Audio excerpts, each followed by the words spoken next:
First of all, a warm welcome to my channel, and thank you for tuning in. Today's topic, how American was the early Bundeswehr? This topic has been on my mind for quite some time, because every time I post something that mentions the Bundeswehr, I receive comments along the lines of, "That's actually an army built by the Americans and basically commanded by them."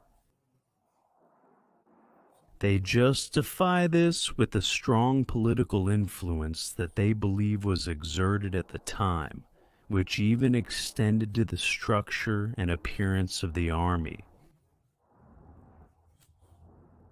But did the Americans really have as much influence as is repeatedly suggested in the letters? Or was everything actually completely different? I think you'll be interested to see what I've been able to dig up in my books, in my archives, and on the internet. It's true that without the United States of America, there wouldn't have been a Bundeswehr as early as the mid-1950s. Because while 10 years after the end of the war, British policy was generally neutral, the French were opposed. Another fact is that starting in 1956, the German Army, the Air Force, and the Navy were all established with almost exclusively American weapons, tanks, aircraft, and ships. And many German soldiers, like the paratroopers here, had been trained by the United States Army. Furthermore, parallels can be drawn between the blue-frame civil-military areas of the Bundeswehr structure and those of the American Army. However, these were implemented by German planners without any U.S. influence in such a rigorous and exaggeratedly civil manner that the system that still exists today is more of a hindrance than a help. The strong resemblance of the Bundeswehr's appearance to the United States Army was also exaggerated, but more on that in a moment. When it came to the equipment with weapons and gear provided by the United States of America, this was also true for all other European armies in NATO at the time, which were established under the sign of the Soviet threat. The reason for this was the dire economic situation of Central and Western Europe, which had been weakened by 5 years of war and owed its rapid recovery solely to the United States Economic Recovery Plan, named after the U.S. Secretary of State Marshall. But as can be seen from the payments made in the early period from 1948 to 1953, they had nothing to do with the establishment of German armed forces. Since the Bundeswehr was only founded years later, on November 12, 1955, and the supply of U.S. weapons and equipment only began at that time.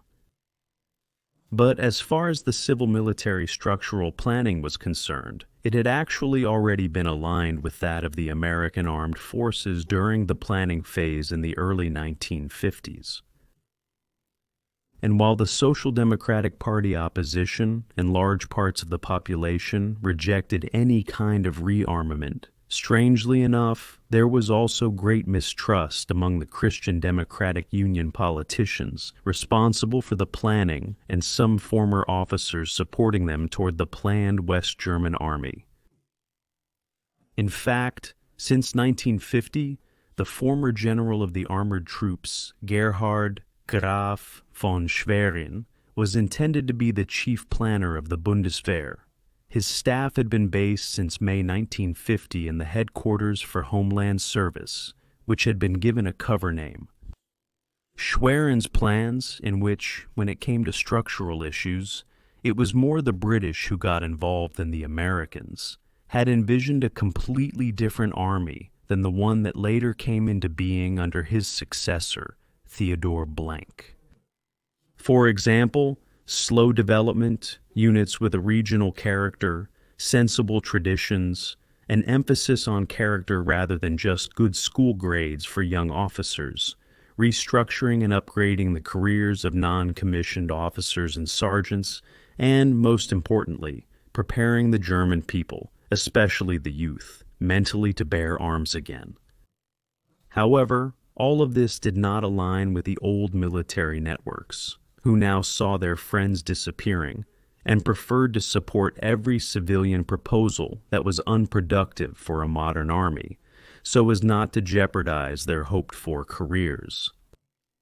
When Graf von Schwerin also criticized Chancellor Adenauer, saying that his group of military advisors was teeming with former Wehrmacht generals, not to mention Adenauer's closest associate, the author of the disgraceful Nuremberg race laws of 1935, ministerial director in the Federal Chancellery, Dr. Hans Globke, while, for example, military planners coming from the resistance were repeatedly held back, the old guard struck back.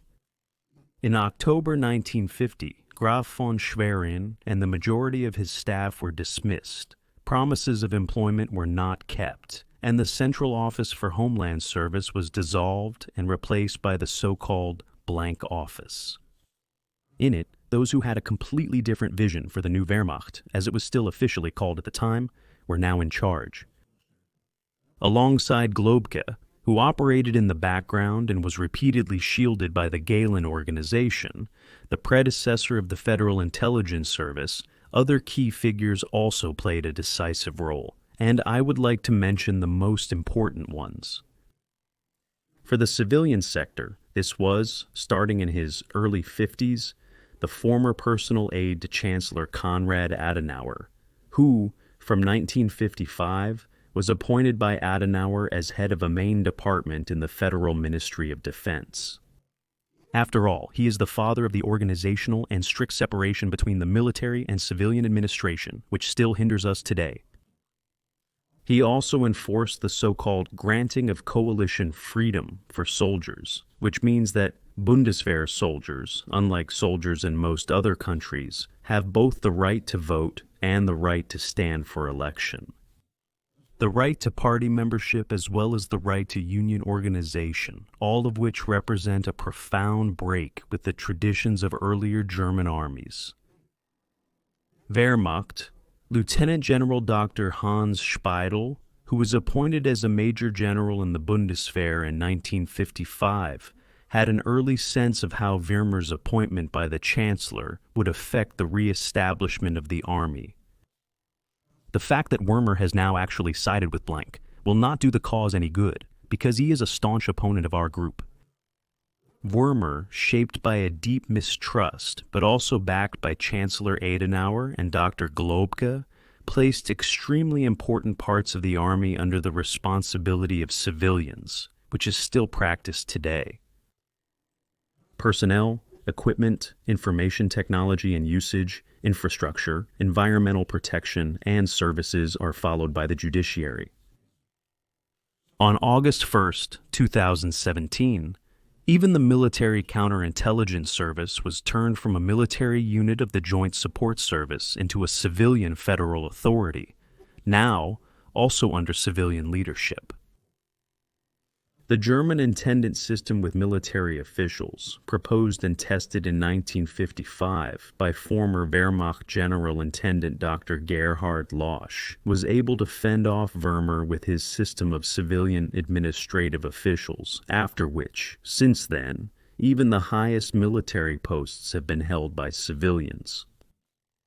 In itself, the system he implemented, which was reminiscent of certain United States structures, was not even a bad idea from the start, if it had been practiced in the tradition of the American principle of close cooperation between civilian and military offices. But which German official would willingly give up any of his civilian power to a soldier?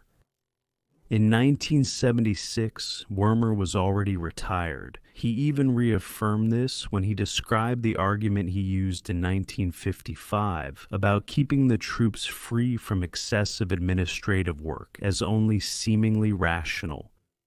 In contrast, he wanted to establish a situation of competition, quote, on one side, the independence of the Bundeswehr administration, on the other side, an aspect of modern management.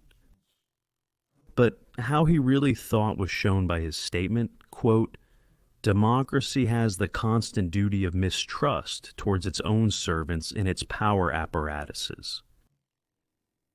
None of Wehrmacht's measures in the blank office had been initiated by the Americans. However, it is possible that the British played a role in this. And of course, the military planning representatives in the blank office who, politically naive, obediently supported all the proposals of the civilian Wehrmacht. Among other things, he was also supported by so-called reforms like those from General of the Air Force Dr. Robert Knaus, who belonged to the Wehrmacht's Air Force ground personnel. He had seriously proposed to completely abolish the term soldier and officially replace it with the term citizen in uniform.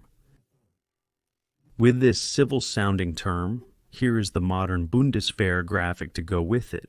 The intention was, under the impression of the loud so-called "without me" movement in the 1950s, to make the public believe that the intended citizen in uniform was actually just as peaceful a fellow as the postman knocking on the door, in uniform in the morning, or the uniformed conductor of the Federal Railway. And as part of further clouding people's minds, the term war was also removed from the vocabulary of citizens in uniform and replaced with the word emergency, or V-case. In addition to the reinvention of leadership, which from then on was called inner leadership. This idea, among others, came from the second protagonist, the former certified farmer, and later Captain Wolfgraf von Baudissin. How he managed to get into the Himmelreuter Conference, which consisted of only 15 people and was convened to plan Adenauer's new army, can only be guessed at. During the Second World War, Baudissin had only been in the general staff of the Afrika Korps for a few weeks before his plane made an emergency landing, and he was taken prisoner by the Australians, from whom he was not released until 6 years later, in 1947. While in captivity, he was promoted to major in absentia.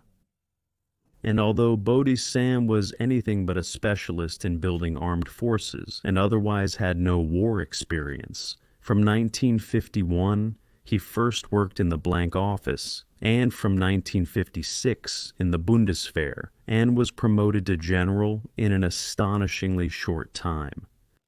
Most recently as a lieutenant general in high-ranking NATO positions, Baudissin joined the Public Services Transport and Traffic Union in 1966 while still on active duty. After retiring in 1968, he joined the Social Democratic Party, where he publicly supported Willy Brandt's 1972 election campaign. And when 8 lieutenants from Army Officer School 2 in Hamburg went public on March 10th, 1970 with some rather absurd demands, this former general, now active in peace research and politics, spoke out once again with an honest statement. For the first time, active officers have overtaken me on the left.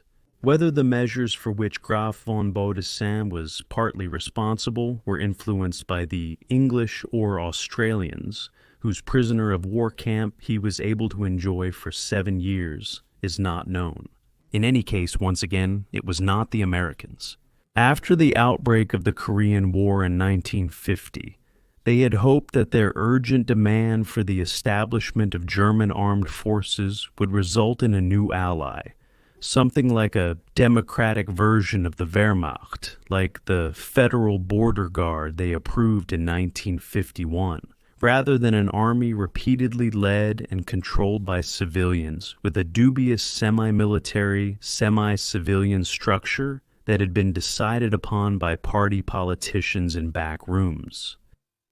That's exactly what happened when it came to giving the new army a name, and the two terms on the table were Wehrmacht or Bundeswehr. For this, the Federal Press Office commissioned the Allensbach Institute to conduct a survey in which 35% favored Wehrmacht and only 25% favored Bundeswehr. Undeterred by this, behind closed doors in the Federal Security Committee, on February 22, 1956, The proposal for Bundeswehr, introduced by former general of the armored troops and later Free Democratic Party Bundestag member Hasse von Manteuffel, was adopted. Until then, the term New Wehrmacht had been used in all documents regarding the establishment of the Bundeswehr. Most recently by Defense Minister Theodor Blank on November 12, 1955, the founding day of the Bundeswehr, in which he had outlined the political profile of a new Wehrmacht. Now, I have no objection whatsoever to the term Bundeswehr, which I have been listening to for a long time.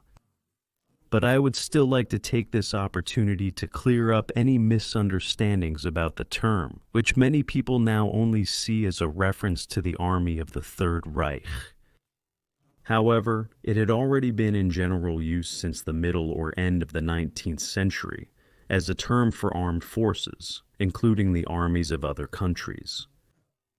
Wehrmacht as a term for the German military even appears in the Paulskirche Constitution of 1849 and in the following imperial constitutions, such as that of the Weimar Republic in 1919, where Article 47 states that the Reich President has supreme command over the entire Wehrmacht of the Reich. Now I have just spoken about the partially inhibiting civil-military structure, which during the formative years was accompanied by reforms and minor reforms, ordered by party politicians and officials, and tolerated by the majority of obedient generals who were always concerned about their careers. The fact that the Bundeswehr was nevertheless able to develop into an army that was recognized and taken seriously by both NATO and the members of the Warsaw Pact was also due to the 13,438 officers who served in it until 1964, including 44 generals and 6 admirals, all of whom had previously served in the Wehrmacht. Among them were a large number of recipients of the Knight's Cross and the Iron Cross, namely 385 from the Army, 254 from the Air Force, including Erich Hartmann, the most successful fighter pilot in the history of aerial warfare, who was awarded diamonds, 66 from the Navy and 9 from the Waffen-SS. In addition, since 1956, around 24,000 non-commissioned officers, mainly from the Wehrmacht, had been recruited, and in this case as well, the Americans did not exert any influence. However, things were quite different with the former Wehrmacht Major General Adolf Heusinger. From 1937, he was assigned to the Operations Department of the General Staff in the Army High Command, and from October 1940, he was head of this department, which was responsible for the strategic and operational command of the Army units, making him virtually number 3 in the Army's planning hierarchy.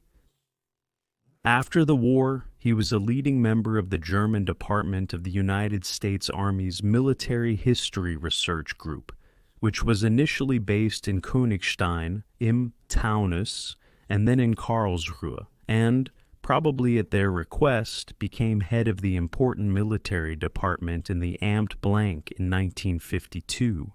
Then, from 1955 onwards, held the highest positions in both the Bundeswehr and NATO.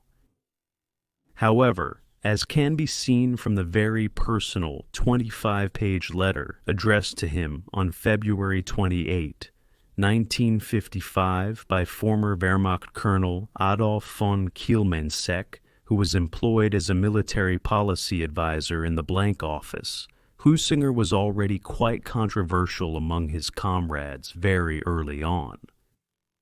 In the letter, he is, quote, held responsible for the unpleasant spirit in the military department, in Kielmansegg's opinion, due to his softness and indecisiveness, and, perhaps even more seriously, quote, that he had never led in front of the enemy and had never even seen a Russian. How Heusinger nevertheless came to hold such high responsibility can only be guessed at.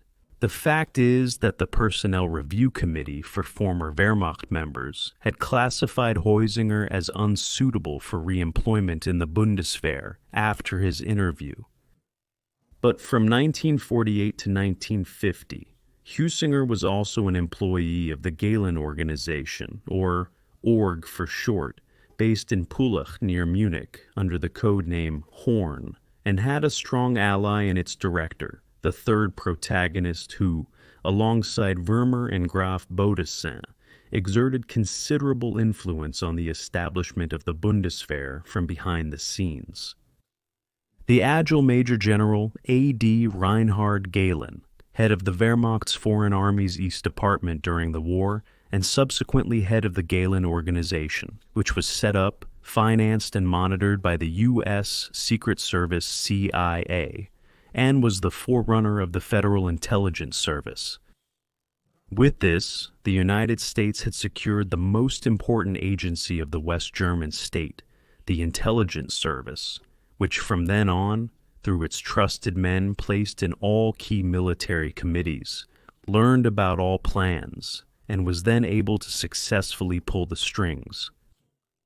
After mentioning at the beginning the arms deliveries from the United States of America and the civil military structure, which was then partially taken over by the Americans due to the mistrustful Wehrmacht and is marked in blue, I now come to the external appearance. On the German side, purely for political, opportunistic, if not even ingratiating reasons, a virtual United States blueprint was adopted. But that is guaranteed to be without the influence of the Americans. The most impressive example of this can be seen in the introduction of the steel helmet, some of the ranks, and the early uniforms. However, the Air Force and especially the Navy managed to preserve many elements of the traditional predecessor uniforms. As for the Army, after the 5-year decision-making phase, their service uniform could not be surpassed in ugliness and strongly resembled the clothing of hotel porters. But with this, both the civilian and military officials wanted to emphasize that by moving away from the traditional field gray, they actually wanted to see the German Army as a dark gray imitation of the United States Army. The German Army's field gray had already existed as a winter uniform in the German contingent sent to suppress the so-called Boxer Rebellion in China from 1900 to 1901. In 1907, the final decision was made to adopt field gray for the Royal Prussian, Bavarian, Württemberg, and Saxon armies, and from February 1910, the Messine field uniform was finally prescribed, which the German army also wore in the First World War. In contrast, the early Bundeswehr army uniform consisted of a collection of American uniform elements. The army cap was adorned with the cross sabers of the United States Cavalry. Instead of collar patches in the traditional branch colors, as in the United States Army, Germanized metallic badges were attached to the plain, dark gray so-called Eisenhower jackets, mockingly called monkey jackets, and enlisted men now received stripes worn on both arms instead of the old chevrons. The sergeant became the staff sergeant. As in the so-called Transitional Army of 1919 to 1921, sergeant majors and staff sergeant majors wore 1 or 2 chevrons on their sleeves. It is interesting to note that until the early 60s, there were hunters and fake hunting units who, in accordance with old tradition, addressed their under-officers and staff under-officers as senior hunters and senior staff hunters. Furthermore, in July 1957, the rank of sergeant major was introduced for sergeants, using the so-called Odal rune. However, in earlier German armies, sergeant major was not a rank, but the designation of the position of company sergeant, that is, the quartermaster. In the past, this was indicated by 2 so-called piston rings on the underside of the sleeves, whereas the German armed forces introduced the yellow shoulder cord and, in the first decades, also blue and green shoulder cords for the junior officer on duty and the corporal on duty, respectively, and the silver cord for the officer on duty. Where these differently colored cords originate from is a matter of debate. In any case, they did not exist in modern German armies. However, the pour-to-be non-commissioned officers, which were the ranks from sergeant upwards, had shoulder pieces with stars as assistant officers until 1945, but now they were given angle pieces with no tradition. The officer shoulder pieces modeled on those of the former German armies, used for example in the Federal Border Guard, were also rejected by the Bundeswehr for political reasons, and replaced by silver stars for staff officers and silver oak leaves for generals in gold, which were inserted into the epaulets. Their ranks were adopted from the Anglo-Saxon system, such as brigadier general, and the rank of general of the respective branch of the armed forces was abolished, as was colonel general, thus ending the continuity that had existed since the German Empire, the Reichswehr, the Wehrmacht, and even the National People's Army until 1990.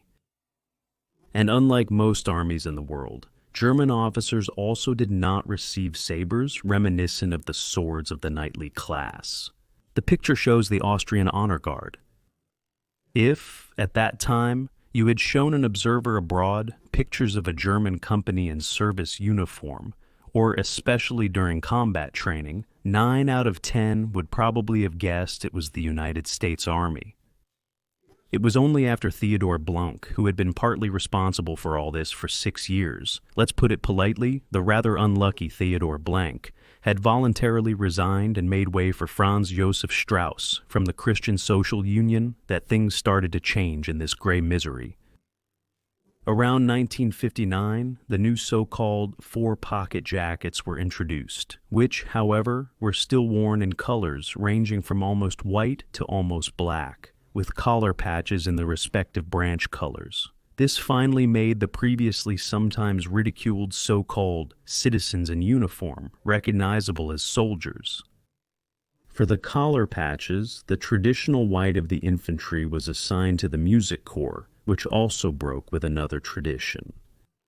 Because as a visible sign of their truly not very warlike activity, military musicians who were used as auxiliary medics during the war had, since the 18th century, been marked with so-called swallows' nests attached to their shoulders.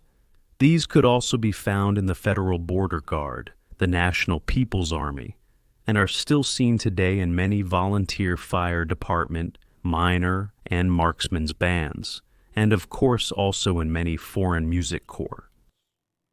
But even under Franz Josef Strauss, who was supported by the Americans since 1948, further elements of the U.S. uniform were adopted. These included the insignia worn on the upper left sleeve and the piping sewn onto the trousers in the respective weapon color, here in the blue of the former technical troops. However, these pipings, as well as the corporal stripes that were replaced by the shoulder slip-on loops, were eliminated due to the discontinuation of the tailoring shops in the battalion clothing depots. But from day one, the type of canning rubber bands also used in the United States Army were introduced, which persist to this day and repeatedly lead to impressive images of a perfectly fitting uniform.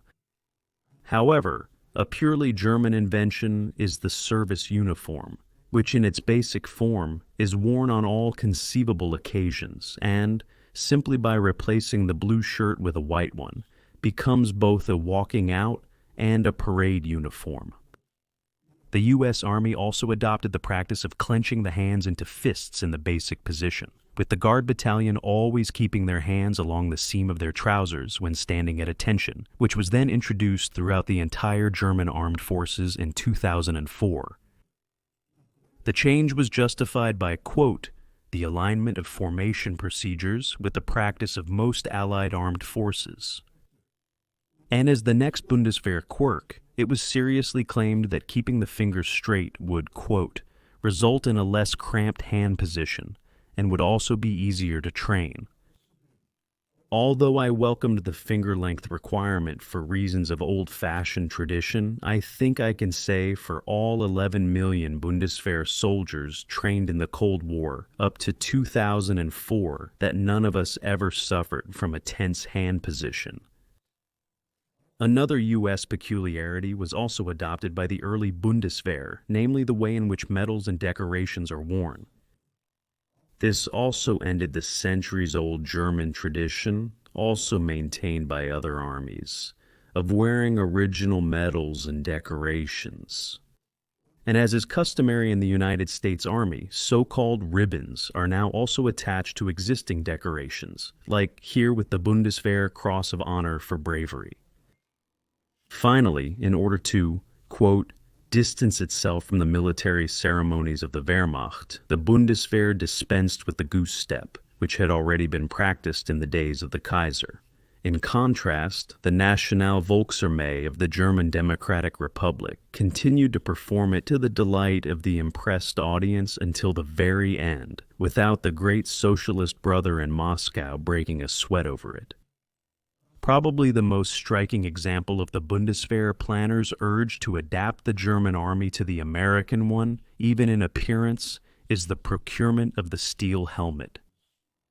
Because even though after the war, hundreds of thousands of volunteer firefighters, units of the state riot police, and the then militant Federal Border Guard all wore the steel helmet model M35 to M53, which was based on the design introduced in the First World War in 1916. And this went unchallenged by former German wartime opponents. Influential figures in the blank office and party politicians in the constantly interfering Bundestag committees claimed that soldiers from friendly countries would take offense if the Bundeswehr even slightly reminded anyone of the Wehrmacht. Consequently, the new army actually offered exactly the opposite of earlier German armies, going back into the 19th century. But that was exactly what a certain section of the planners wanted. Because there was actually a political directive that the traditions to be created for the Bundeswehr should be developed as a mirror image of the U.S. Army. It goes without saying that all of this happened merely out of anticipatory obedience, because not a single American general at the time would have wasted even a minute of his life dealing with the question of German military headgear or uniforms. It was the officials who later resided in the Koblenz Federal Office for Military Technology and Procurement who, on October 1st, 1955, granted the import license for the slightly modified United States M1 steel helmet manufactured in Belgium, which was then issued to the troops starting in June 1956. The fact that this two-piece helmet, unlike the advanced one-piece German steel helmets M35 to M42, offered less protection, easily slipped over the eyes during use, and also quickly got dense, did not matter. This further visual approximation to the U.S. model was intended to be another clear example of the Bundeswehr's alignment with the West during the Cold War. But when the uselessness of this helmet, which was produced in the hundreds of thousands in Belgium, became apparent, they had to fall back in desperation for some branches of the troops on the wrong mega helmet M1938, which from September 1972 was also introduced to the newly established border protection group Grenzschutzgruppe 9, and even the Israeli anti-terror units, who helped train them, did not mind. Another example of how politically doctrinaire the decisions were made in 1955. But no sooner had the U.S. Armed Forces introduced one of the former German Stahlhelm helmets in 1983, which the GIs jokingly christened Fritz, then the German military also took courage and procured the M92 helmet for the Bundeswehr, albeit after a long test phase, as is customary in Germany. I could go on and on about the strange decision to assign the Bundeswehr the letter Y, the procurement of the first combat uniforms, from those with ties and gaiters, over which the splinter camouflage pattern M31 from the Reichswehr era was worn, to the yellow-olive combat uniform Jagdmilliert, which was introduced in '59. That was the itchy and scratchy so-called Filzlaus, which, curiously enough, was also manufactured by a company called Rubitsal. But I think you've seen enough by now. If we are to draw a conclusion, then it is indeed the case that the behavior of some protagonists, fueled by mistrust, and others who simply wanted to curry favor with the early opponents of the war, has indeed led to a certain Americanization of the Bundeswehr.